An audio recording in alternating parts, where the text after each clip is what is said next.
well, I'm going to train now, because that's an old way of, like Instead an of old dog workout. like me. That's how we used to say it instead of workout. She's like, what are you training for? And I said, life. That's what I'm training for. I bought a stereo. I'll never forget this. And he said, you didn't ask me, you didn't consult with me on this purchase. And I was like, oh my gosh, I'm married now. I have to do this now. Take a girl and a guy, and they fall madly in love and form a family.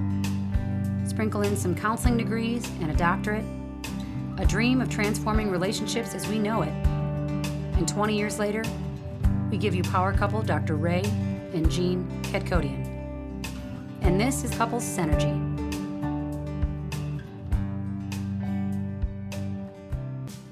And welcome back to another episode of Couples Synergy with Dr. Ray and Jean. Hi, I'm Dr. Ray. And I'm Jean, and this is our podcast about love, marriage, and relationships. Please check us out online at couplesynergy.com or on Facebook and Instagram at Couples Synergy. And please subscribe to our podcast and leave us a review or send us any suggestions on topics you'd like to hear more about. And now on to Couples Synergy, an in-depth look at love, marriage, and relationships, where we bring you our experience helping thousands of couples transform their relationships for over 20 years. Everyone says you should work on your relationship, but nobody teaches us how. So we've created this podcast to teach people what they can do to create the relationship they've always dreamed of with the partner they fell in love with. On today's episode, we welcome Robin and Richard Stoloff. They are owners of the company called Ageless Fitness with Rich and Robin. Robin is also the host of the radio show called Living Well with Robin Stoloff, which we were honored to be guests on. Mm-hmm. Yes, welcome, Robin, Richard. Yes. Thank you. Thanks for having us. Yeah.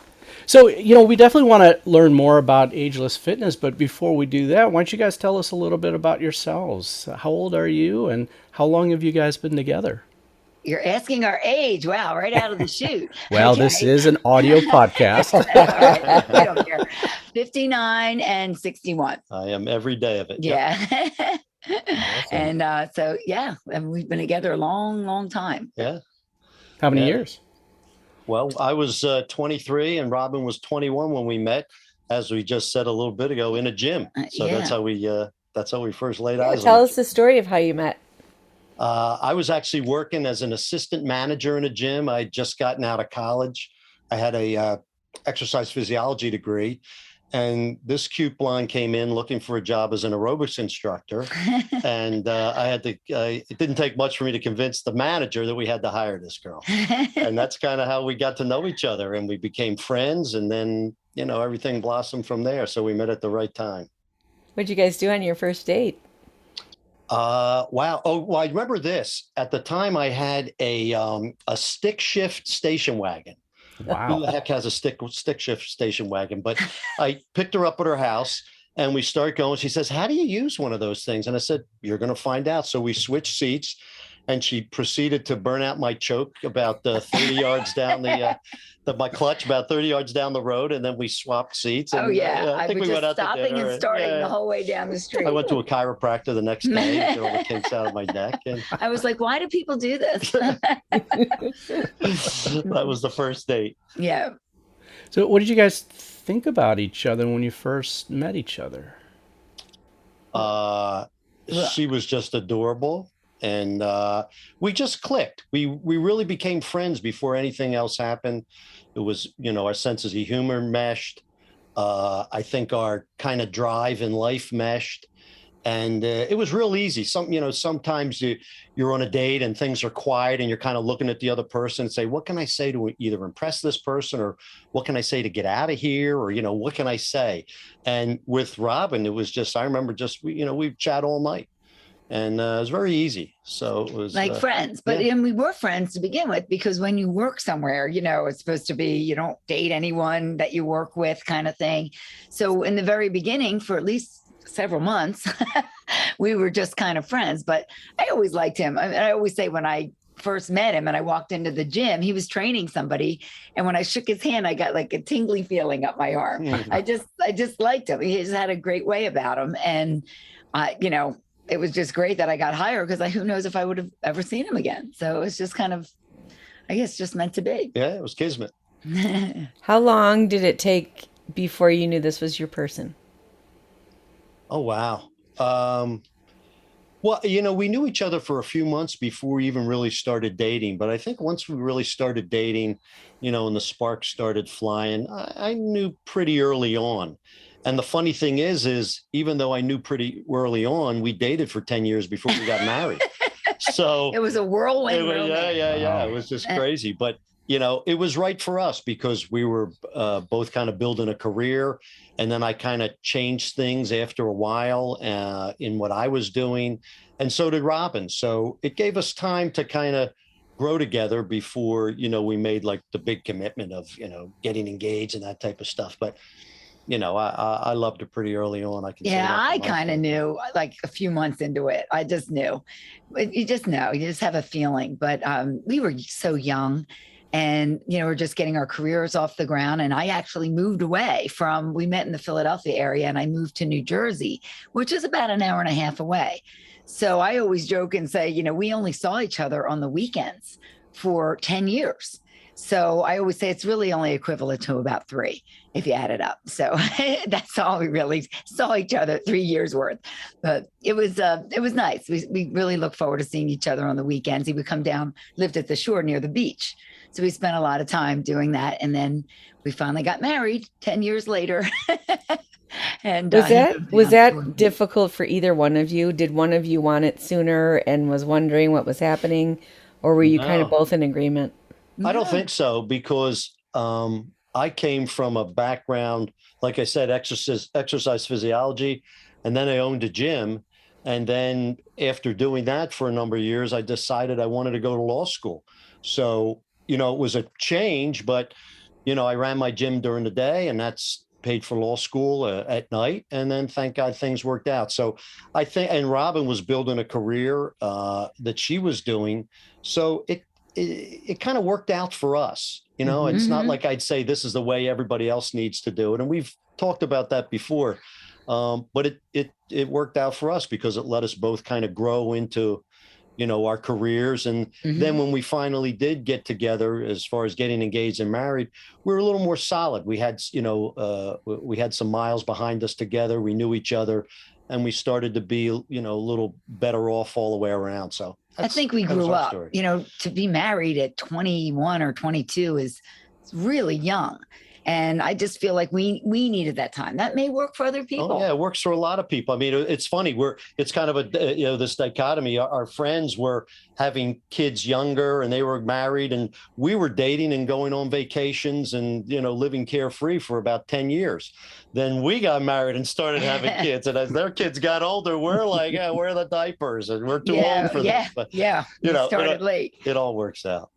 So you both started in fitness, but then went into very different careers, right? Yeah. You went to law, and then I believe, Robin, you went into TV, right? Yeah, there was a local NBC affiliate down where I moved in New Jersey, and small station. And I started in the sales department, and then a couple of years into it, I kind of invented a job, which was being a health reporter. I went to the manager and I said, you guys really need a health reporter and I know the perfect candidate for it. And that's kind of how that came about. So basically it was, if you get a sponsor, you can do it. And so I got a sponsor and it just kind of developed. And I did that for many years. The segment that I did became the longest running segment in New Jersey, health feature in New Jersey, which I was pretty proud of. Cool. Yeah, it was awesome. She really did a great job at that. Yeah. Not to pat her on the back.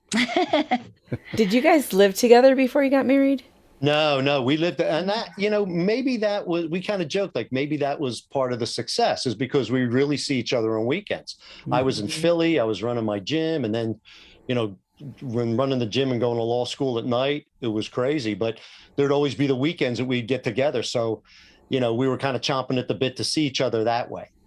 Yeah, because back then people really didn't live together before marriage. No. Not as much. I mean, we're talking 80s, 90s, and, like I said, some did, and it worked out great. It's just, everybody's got their own story. But it was different because when you get married, there's all that other stuff that goes with it, which you learn after you get married. Right. Finances and taking out the trash and who's going to cook dinner. And then when you have kids, we know that's a whole set of responsibilities.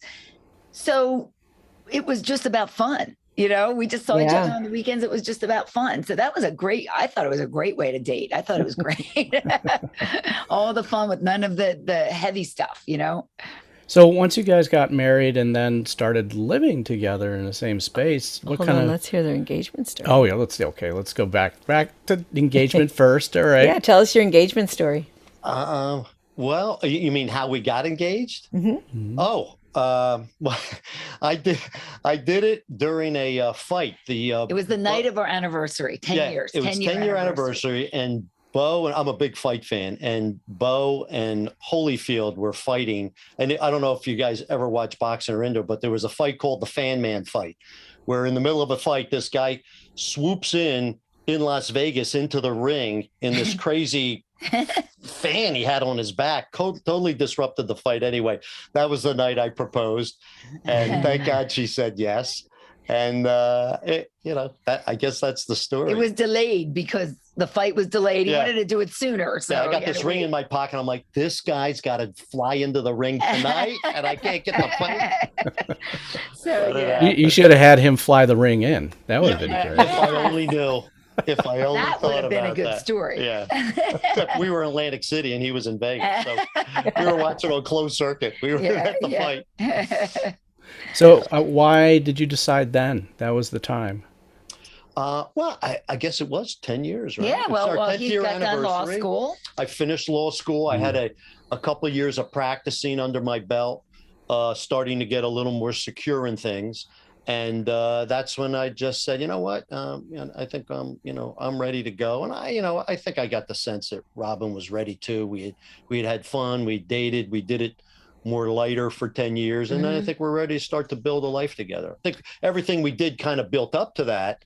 But then, once you get married, then you're really a team. You're going to be a team. Well, that I have to say, that was an adjustment because after our honeymoon, we went to work, and then I was sort of like, oh my God, he's still here. It was a really weird feeling. I was used to him leaving. And then back then you bought stereos. Nobody buys that anymore. I bought a stereo. I'll never forget this. And he said to me, we needed one. Ours broke. And I just went out and got one. And he said, you didn't ask me. You didn't consult with me on this purchase. And I was like, oh my gosh, I'm married now. I have to do this now. I was so used to 10 years making my own money, buying my stuff. If I needed it, I got it. It didn't even occur to me. I thought, I better start talking to him about this stuff. So there was an adjustment for me, at least that way. And I'm sure for you too. I mean, just the changes that you go through when you get married. Well, it's probably one of the biggest changes you'll ever do, especially if you weren't living together day to day up till that. Some people, if they live together for 5 years, they have a honeymoon and it's just, they come go back and to their house. It's what you were doing before. And, for us, that was a change. Yeah. But it was pretty easy to overcome. Yeah. In fact, it was fun pretty quickly. It was actually exciting. We got our first place to live. We got a condo and, it was fun fixing it up and that kind of stuff. It was a new adventure together. Yeah, that was going to be my question about that transition period after getting married. How long did that period go on for? There's still maybe some items I don't discuss with him that I purchase, but we won't get into that now. I see the boxes every day, guys. I know the You may not see all the boxes. I see the bills. So, were there any other adjustments that you guys had to make being a couple instead of two individuals? I think we fell into a pattern pretty quickly, like shopping, getting the food, that mundane stuff, like doing the laundry. But the one thing, that I think really helped us is, the whole fitness aspect. We always loved to work out. During that 10 years, that we dated, we always would train together and do sports activities, be athletic together. And then while I was an attorney, I've never stopped training. In fact, we built a home gym, and that's always been a binding thing for us. Now we have kids, our son, they're both a little bit older. Our son's 21, our daughter's 18. They work out with us, which is a lot of fun. So, that's kind of been a real glue for us, I would say. That's we've cool. had personal trainers, and they would compete. And whenever they were going into a competition, so much of their life was dedicated to that that it destroyed their relationships. They had a very difficult time in relationships. If they both weren't in it, that's tough. You don't understand the other person's what they're doing. Yeah. Well, we both did that. We both did some competitions, but we did that before, while we were dating. So it was easy to, be a jerk outside of her site. And, You're hungry. Go through the angst. It's hard. Yeah. But we don't do anything like that now. I mean, we work out. We're pretty religious about it, but there's no competitions or things like that. And if one of us has a little, like a mini goal, like, hey, I want to lose 10 pounds, it's easy to support the other person because it's an achievable goal instead of trying to get in the best condition of my life or trying to break this number, Nobody wants to see that anyway, right? No more bodybuilding for us. Well, it's tough. I mean, when someone is driven like that, one person has a goal, the other person either has to kind of step back and be their cheering section or prep their meals, or it's like anything else. Someone has a big business meeting, they're going to tell their partner, this is what I'm trying to do, and the partner has to sit there and listen and try to give feedback. So that can always be a challenge and things like that. But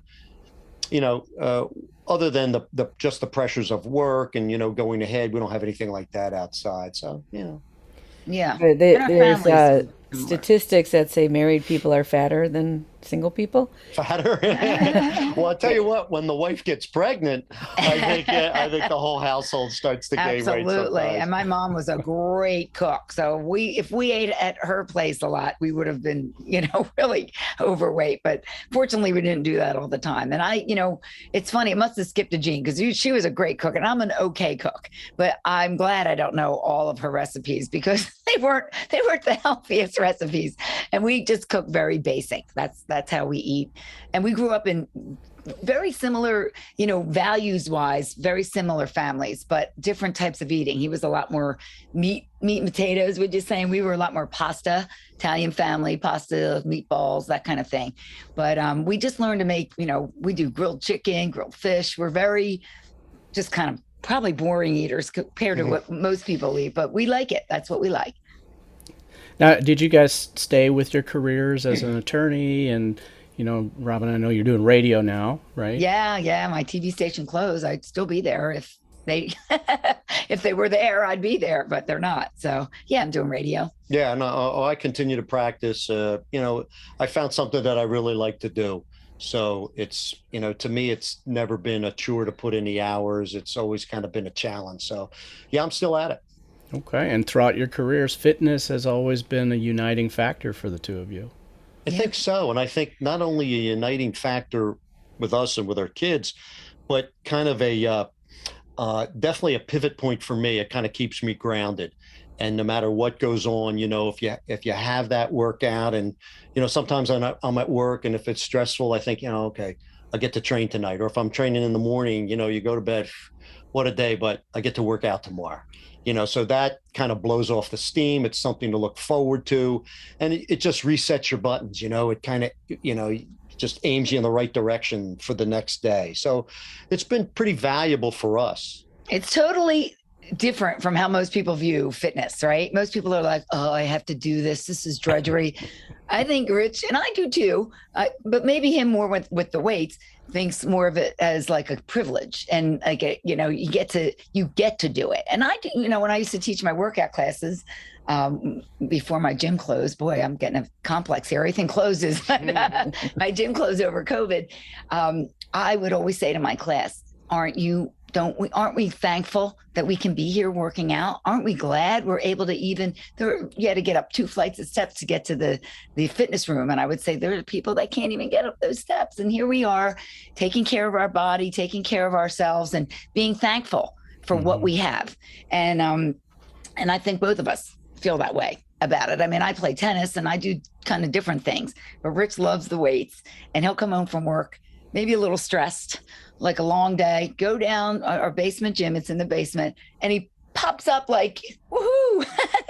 He's just like a new person. And I can always tell he's just so happy after he gets his workout in because I think that's a great perspective to have.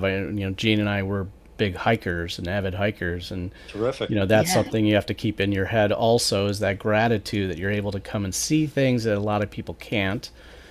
even when it's really tough. Yeah. Well, and when it's something that you count on is when you can't do it for some reason. I've almost never been, unless I'm on trial, I always make time to do it. Whether it's, I mean, she's seen I've trained at 5 in the morning, I've trained at 11 at night. But when you really know, and unfortunately, when you get to be my age, and you get dinged or you get, something that you can't train because something's bothering you for a couple of days, it's like you become an animal. It's like, I gotta do something. I gotta train. So that's how it becomes a part of you when you really miss it for that. So when she says it's a privilege, you thank God you're healthy enough to do it. You thank God you're injury free enough to do it. And, you just hope you can do it till it's over. Well, I right? used to have a friend that used to say, this is not a dress rehearsal. Like, you're in it. This is your life. Well, that's sometimes what she'll say. She's like, okay, so I'm going to train now. Cause that's an old way of, like Instead an of old dog workout. like me. That's how we used to say it instead of workout. She's like, what are you training for? And I said, life. That's what I'm training for. The next day, it's you get it in. But the hiking thing is terrific, and that's something great. that we've tried to do. We probably don't do it as often as you, but when we go on vacations and stuff, how did you guys fall into that? How did that become the thing? Well, when I was 49, I was looking at 50, and I bought a Fitbit watch, and because of our work, we sit a lot.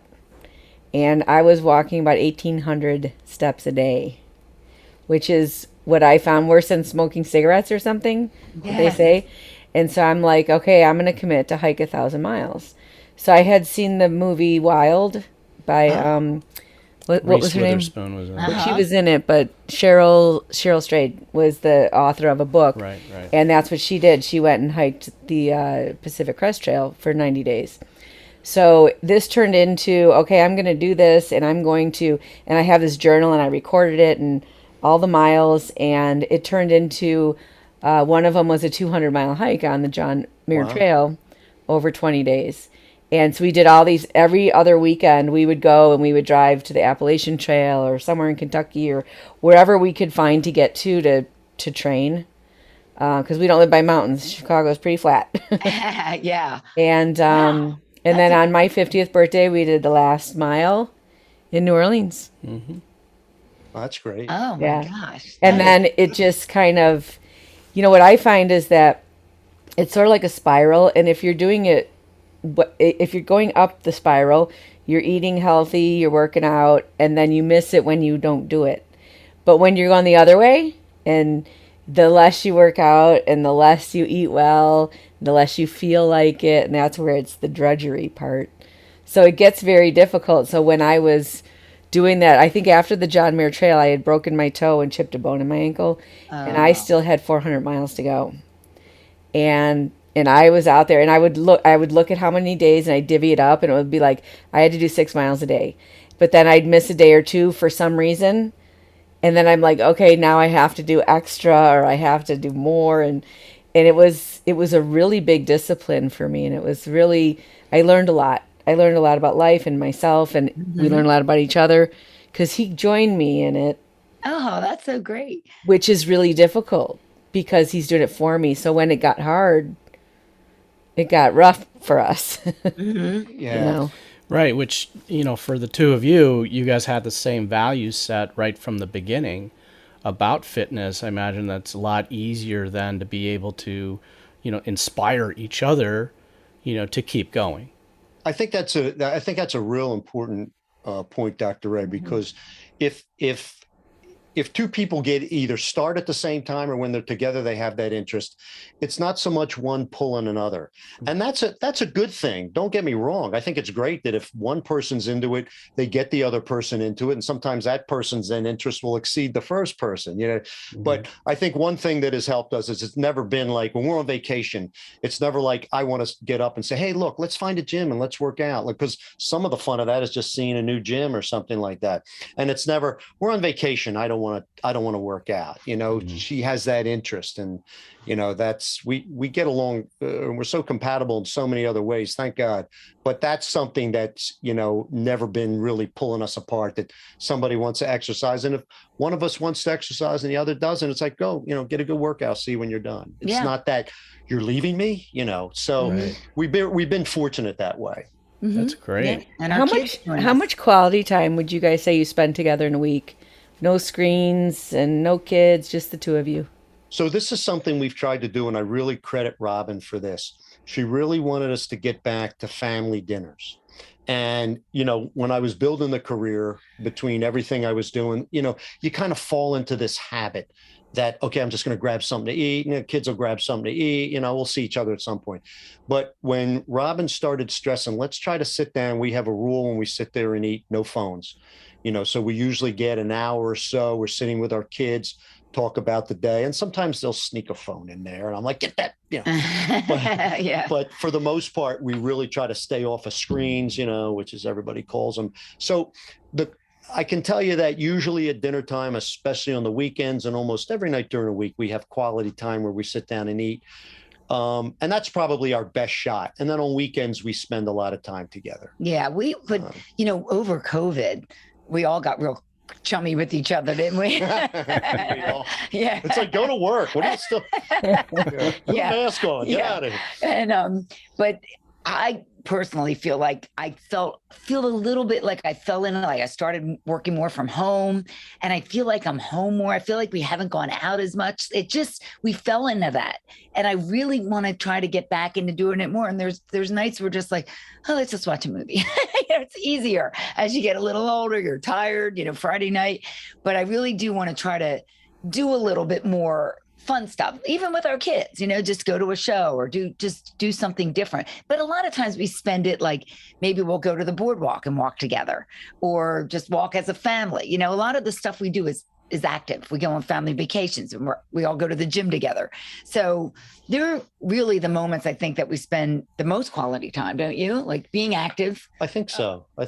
Or dinner time. That's it. And you guys are basically working together. You're in the office like most of the day. Yeah. So not to flip the script, it's just out of curiosity, how's that work for you folks? Because, you know, when you're working together, it's different than when you're just sitting down having a meal or relaxing. Mm-hmm. Absolutely. Yeah. I mean, we see each other a lot, and we spend a lot of time with each other, and I couldn't imagine not spending that time. That's great. You know, it's really interesting in our life. We met at work, and we've always worked for the same companies until we had our own company. And we have separate offices, and so we might not see each other all day because we're with our own clients or whatever. Mm-hmm. But our relationship and our work, it became the same. And so it's our life just sort of rolls kind of differently. And we have a house in Colorado, and when we're there is no going out. There's not much to do except be with each other. And so we have a really strong affinity for sitting outside and watching the stars and having a fire. And we try to get outside as much as possible. And when we hike, we don't even talk at all. We don't even talk. We're both in our own spaces. And it's been really interesting. And, you know, a lot of people will say, you know, like, oh, I couldn't work with my spouse, whatever. But that's how people used to live. You know, you lived in your house on the prairie or whatever, and you survived together. Mm-hmm. And so it's pretty interesting. I don't think either one of us have a huge drive. Every now and then we do something called a walkabout, where we go away by ourselves for 2 to 3 days, mm-hmm. and just really spend time knowing yourself. Oh. So that's always been really important to most guys call that a golf trip. But yeah, we spend a lot of time together. Yeah, that's great. But you know, you said something that, if we're just talking about relationships, that was interesting to me. You'll hike, and you're just you're out there doing it together. You're together, but you don't have to say anything. And I think that's something that when you're comfortable with somebody that you can just sit there and the silence isn't like deafening, the silence is very comfortable. I think that's a positive thing. Absolutely. And when we work out, sometimes when you're in your zone and doing your thing, or a lot of times with my daughter, we do the girl workout, and he's doing his thing. We kind of know, like, we're not going to chat right now. This is like, we're working out and this is our time for that. So that's, and Rich is saying, because he always feels very passionate about fitness, is it can't not work. So I know that's incorrect English. Well, I coined that when I was real young. So I wasn't real strong in the grammar when I coined that. But that's true. That's something I always used to say with my training buddies. They're like, I've trained for a couple of months. I don't know if I'm going to see results. And I'd always say, it can't not work. If you put in the work, you'll get the results. Absolutely. So shut up and train. And you always feel great. I mean, I always just tell people the hardest part is getting your sneakers on. Just get your sneakers on and get started, because if you just sit there and think about it too long, you're never going to do it. And you never regret your workout. Every time you're done, I'm sure whenever you have your hikes and you look back on it, you're like, wow, can't believe we did that. That was great, right? It just makes you feel so good, not just physically, but mentally, emotionally, that you've achieved something. There's something about that. And there's a saying that says, off to the mountains I go to lose my mind and find my soul. And I think when you push your body to that degree, that's how it works, right? Where you just have this, you almost, all your emotions have to find balance again, and it all filters out, and then you find this place that's just lovely. Well, it's just very satisfying facing a challenge and overcoming it. It's even more so facing a challenge together and coming out, stronger, on the other end. I was about what you learned. I mean, I'm so sorry to interrupt, but it just popped in my mind. Think about what you learned when you were hurt, and Jean's hurt. Dr. Ray's still walking with her. I mean, that's a tremendous thing. So not only does that bind you guys, but you learn a lot about yourself, which you can push through. Absolutely. There was a point right before the big 200-mile hike where he got an infection in his foot. Oh my God. And we weren't sure if he could do it. And I went on a hike by myself. And it was up to this place in Wisconsin, and it was really beautiful. And I thought, if he couldn't do it, I still got to do it. This is my goal. I'm going to still do this. And I got up there without him, and I couldn't do it. I couldn't have gone through that and then come back and said, missed it. So nice. Oh, that's nice. You guys are real. How long have you two been together? We are going on our 25th year. Oh, that's great. Yeah. Do you ever feel when you're listening to other people that does that ever kind of affect you and your relationship, or just in your daily lives? Absolutely. You hear some stories. Yes. Yeah. We have heard thousands and thousands of stories, and when working with couples, we learn a lot from the couples that we work with, just the struggles and challenges that they go through and how they go through it. It teaches us even more. If you think about your concept of training and your training for life, nobody really thinks about that with love. But love is an art. It is something that you have to learn and practice. And, people will think it's just natural and it's just supposed to happen. And so we've learned so much about who we are and what it's like to be in relationship as human beings, and watching other people do that and showing them there's a formula, and it's like, it can't not work, right? If they do the work, it can't not work. They're going to steal that now. Yeah. and so, that passion is that would be our equivalent of your fitness life. Ours is we work that hard on love and understanding relationships and learning how to do that. That's a great point. Can you guys talk about why you're passionate now about helping, and is it in particular couples that you want to coach? I think so. And I think, just looking at, because we've been at it for so long, because of our age, you got to figure that, I've been training since I'm 13. 61. That's a lot of road behind me of, and the one thing that I feel I can impart, and Robin can impart, where she has now, is Because what did you start training in? Like, Probably around 17, 18. 17, Yeah. and she's competed in various things. So, a lot of people can go and say, oh, I can tell you how to train when you're 20, when you're 30, when you're 40, when you're 50, because let's face it, you always have to change some things because you change, you physically change, you mentally change, your metabolism changes, your recovery changes. Your life changes. So, the one thing looking back now is I can tell you how to work out from your teens to your 20s to your 30s to your 40s to your 50s and to 61. I can't tell you how to train to 62, but hopefully I'll be able to impart that soon. But the point is that because we've experienced these different phases, I can train my son now because I was a 21-year-old kid who was packing on size and lifting big weights. And I can talk to a lot of people, a lot of age groups, and Robin can do the same thing. So if you're asking what makes us passionate about now, is I just think just hanging in there and being able to do it for this long and staying fairly healthy, touch wood, and fairly injury-free, touch wood, and still seeing some results. Everybody's different, but I can give, and Robin can give some pretty solid ideas of how to do it. So we feel that that's the benefit, because so many people didn't have the luxury of starting in their teens and continuing it all this time. Yeah. So somebody who's 50 who says, I want to finally get in shape, we can give them an idea how to do that just because we've been there. Yeah. And also hopefully stay injury free, because we've both been, as we said, banged up a little bit over the years. So we've learned what not to do as well as what to do. You don't want to overtrain. You need rest days. And, when you're younger, you just think you're invincible. And as you get a little bit older, you find out you're really not. That's a great point. Yeah. That's true. And that's what you live through that. You really do feel absolutely. I love that. And I have a lot of respect for that longevity. We feel the same way. We really can help couples who've been at it 20 plus years.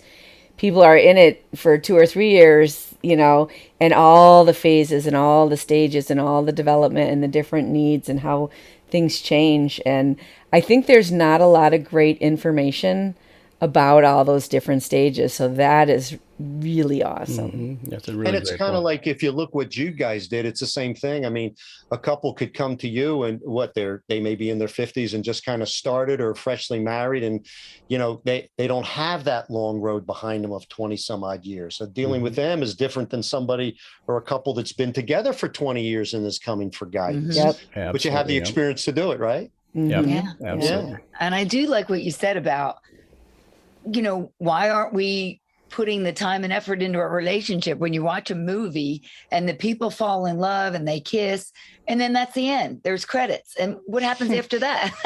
Right. We never see that part. I mean, happily ever after. That's just the beginning.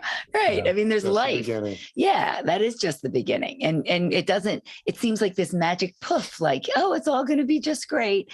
And that's sort of what we're fed in a way as kids.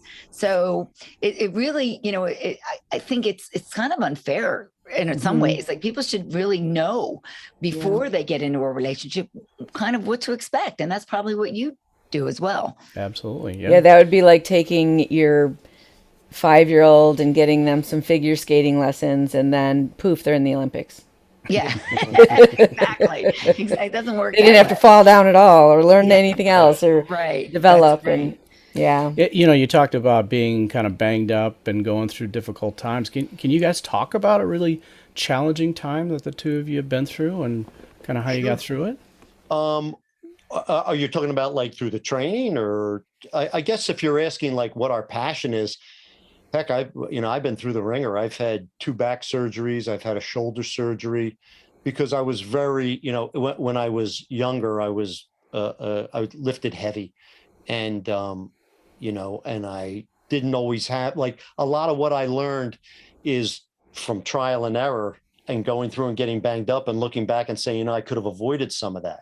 Mm-hmm. Sometimes I feel like my son loves these wild animal shows, and they always show like an old lion or, the head of the pride. He's kind of on a rock looking down. And when they focus in, he's got all these scars on his nose and the fights, and he survived that, and he learned from that. And that's kind of like when you make it through something that you're passionate about and you'll have all these other injuries, those scars, what you have, like my surgery, stuff I've been through, I learned from. So, you can guide somebody else how to try to avoid some of that stuff. So those things were challenging, just as far as, downtime from not getting a workout, and just downtime from life and recovering from it, and kind of picking yourself up by the bootstraps and saying, heck with this, I'm gonna get through this. But let's face it, don't cry for me. I mean, I'm only telling you things that I had. If you're asking what's challenging, people have been through a heck of a lot worse and overcome a heck of a lot more. But you learn from it. It's your experience with the fracture and getting through your hiking, or the infection and things like that. It's the same darn thing. Like, those are challenging things that you overcome. So, I guess every little bump in the road, where it's a little pebble or it's a big pothole, you kind of learn from. But those are some of the things that, if you ask me, following the passion, those are things that I had. Do you have anything you want to? Oh gosh. Well, I was in a bicycle accident, which, I almost got hit by a car, flipped over the handlebars, broke my hip. Oh my God. And 10 years later, I was on crutches, and I was only like 28. And thank God I was in pretty good shape, because they said, you could have really, really been seriously injured. But it was like a hairline fracture of my hip. But years later, I really feel it had to do with I was off. My body was off. It wasn't right. And I had problems with my neck after that. And I had to get neck surgery. So I have I have a plate in my neck. So I have limited range of motion. I have some issues with my knees because I play so much tennis, and I worked out like that too. When I was younger, just like, I'm going to work through the pain. I'll be fine. So you live and you learn. Like now, when something starts to hurt, we stop, or we cut it down, or, we figured it out. You can't just push through it all the time. How do you guys apply that to your relationship? Yeah, figure it out is very optimistic, but but I'm sorry, I didn't mean to interrupt you. How do those life lessons apply in your relationship when it gets tough and you get down and you're muscling through something? Yeah, I think that just, for us, I mean, at this point, being together so long, really growing up together, 23 and 21, we've been together almost nonstop. We told you the way we dated, but still every weekend, I mean, we spent a lot of time, learned a lot about each other. I mean, I admire her. I think, I look at my wife and I see the way, all the attributes she has, how tough she is, and, how she really goes for a goal. She's a determined little critter. Oh, and thank you. I feel the same way about you. And she's very positive. She's, I'm a lucky cat. I always say I married up. Only in America could a guy like me get a girl like that. Not true at all. I think that just that kind of, help, whatever couples have, whether, you have a financial issue, or you have a health issue, or the death of a relative or something like that. You can lean on your spouse. Rich lost both his parents about, what's it now, 11 years? In 2010, they both passed away. Yeah, 11 years. And Robin just lost her mom last year. Yeah. Those type of things, you kind of rally together and I think each other. I think your history together helps you overcome. Yeah. My TV station closed, which was I mean, I know that sounds like, it's certainly not anything like a death, but there was a feeling of loss. Then I was there 30 years, and for it to close down, I got married and had 2 kids while I was working there. It was my whole life, and it was something important to me. I loved doing that. I loved bringing health information to people, and it just felt like it, just the rug was pulled out from under us. And it was just a really weird, I never expected to feel like that. I kind of knew it was coming, but when it did happen, it felt like I lost a friend. It was 30 years in the same company, which is so rare these days. Yeah. So that was a tough time to go through. But Rich is always there Rich is good about okay, you had your moment to wallow, and now let's go. He's good about that, because it's true. What good does that do you? Just pick yourself up and let's go. And so that's kind of what happened. You just move on to the next thing, because it doesn't do you any good to just mope or wallow or feel sorry for yourself, because, that doesn't move you forward in any way. Yeah. So last question, what is it that your partner does that they love you? She hasn't changed the lock on the house, so I can still get in every day. So every time that key fits, I'm like, it's a good day. You know what? I think that just the little things, waking up, I look at her, it's so easy for me to tell her, you look beautiful today. He does. She always My does hair to could me. be standing Yeah. up on end, just Yeah. getting out of bed. You look great. I think you don't want to take You that need stuff glasses. from us. If you're looking from my perspective, you don't want to take those little things for granted. Just a kiss in the morning, hello, a kiss goodbye. If the kids aren't up, I try to say, tell the kids I love them, send the message. Yeah. Little things go a long way, I think, in a relationship. And we're very huggy with each other. I mean, we are. Like, one time he was leaving for work, or not that long ago, and he was in a hurry and he was leaving. And I was like, wait a minute, come back here. I want my kiss. Yeah. Because we all know in life, life is precious and you just never know. So you always want to make sure you leave with a kiss and you hug each other when you get home, Yeah. Because there'll be That's a last important. time. Right. Yeah. You never Yeah. know. I mean, I Right. think of that with my mom, Yeah. So Just don't forget the little things. I think Yeah. that's been our kind of success. Well, Rich and Robin, where can people find out more about Ageless Fitness?